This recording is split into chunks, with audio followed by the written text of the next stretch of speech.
It was just an ordinary day's work in Florida for this female commercial photographer in late 2017. All was normal until she heard the unnerving noise.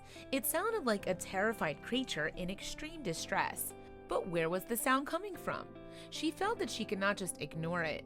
But when the woman who depends on her eyes for her living tracked the disturbance to its source, she could not believe what she saw. The woman in question was Tampa resident Rebecca Cries, who runs a photo business in the city, specializing in real estate and wedding portfolios. Indeed, it was her real estate work that led Cries to be shooting stills in Dade City, Pasco County, December 2017. To be more precise, the photographer was taking exterior shots of a property near the U.S. Route 301 highway when something made her pause. A noise distracted Cries from her work, and it was more than a little disturbing. She discussed what happened with local TV channel Fox 13. "I just heard a very loud cry, but it was a distress call." From what she heard, however, she instantly knew it wasn't human and it wasn't good. You could tell the animal was hurt and in pain. As an animal lover, the photographer felt compelled to track down the source. So Cries tracked down the noise, and she realized it was growing louder as she approached the train tracks. Then she saw something moving in the weeds by the rails and saw what was making these pitiful sounds. They were coming from a tiny puppy, partially concealed in undergrowth. "I found her huddled up in there," Cries recounted, but when the photographer had gotten closer to the pup, she noticed something sickening. "When I went to grab her, she was attached to the ground with something. It appeared that someone did not want the puppy going anywhere." Whoever had been responsible for the puppy's plight had tied a length of string to its bent leg, attached it to the rail tracks. Not only was the animal tiny, she couldn't have been more than a few days old. The dog still had a piece of umbilical cord attached when Cries discovered her. Luckily, the puppy's savior worked as a volunteer for the Owl's Nest Animal Rescue Sanctuary in Tampa Bay. Cries knew just how to take care of the traumatized little pup and immediately set about untying her. After, Cries was able to use her contacts to call someone suitable for additional help. The photographer's friend Deidre Oakley also volunteered as a rescuer and was quick to heed the call. The two women set about fixing the physical and emotional upheaval the newborn puppy had undergone. The dog-saving duo also gave her a name, Polka Dot, after noticing a distinctive dot pattern on the puppy's back. Concerned at Polka Dot's bent leg, Cries and Oakley took the puppy to a local vet. But after a checkup, the animal professional concluded the pup's limb had sustained no serious damage.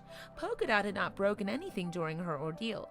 However, she was found to be suffering from another issue, and it was only one that any newborn pup would have.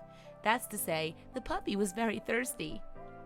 Being torn away from the sustenance of her mother's milk meant that poor little Polka Dot was positively dehydrated. Aside from that, and the trauma of being left for dead, the pup had a lucky escape. Cries and Oakley thought that Polka Dot was a pitbull mixed breed.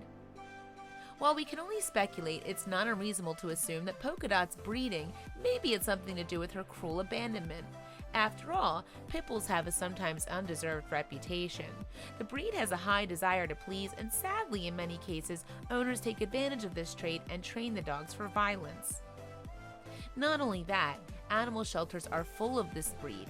This is in part because of the consequence of the large volume of pit bulls spread in the U.S. It's also due to unscrupulous and unlicensed backyard breeders who make a living from selling the dogs and abandoning unwanted pups. Whatever the reason for being abandoned, Cries was rightfully disgusted at Polka Dot's treatment. "It made me sick to my stomach. I was shaking," she told Fox News. But more than that, the animal lover was worried for the rest of Polka Dot's family. Cries said, "It broke my heart and really concerns me about these other puppies, the mom too." Oakley also had her worries about the deeply troubling behavior of Polka Dot's tormentors. She was perturbed over the state of mind anyone capable of such terrible animal cruelty. "There's part of me that wants to pray for the soul of that person that could do this," Oakley told Fox. She continued, "If it's a child, I'm very concerned about the adult they're going to become, and if it's an adult, then they need to be dealt with." Consequently, Cries and Oakley alerted the Pasco County Sheriff's Office about the incident. The pair hope that detectives will be able to crack down the culprit or culprits and bring them to justice. Although Polka Dot had been found in time and rescued, her story still wasn't over. She now needed a loving home. In the meantime, Oakley took on the role of foster mom and remarked on how the little pup is very much a survivor. She's very vocal and strong and a good eater, Oakley told Fox News.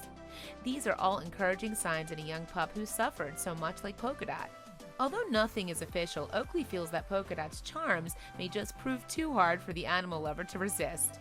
Holding the puppy, Oakley admitted to the news cameras, "I'll probably fall in love with her and she'll be my fourth dog." Could it be that the remarkable pup has already found her forever home? We can only hope that the forces of law and order find Polka Dot's abusers to prevent such heartless cruelty happening again. However, the most important thing is that the little pup has recovered and is flourishing in a loving environment. And it's all thanks to the heartwarming kindness of two compassionate strangers who refuse to see a little life go off the rails.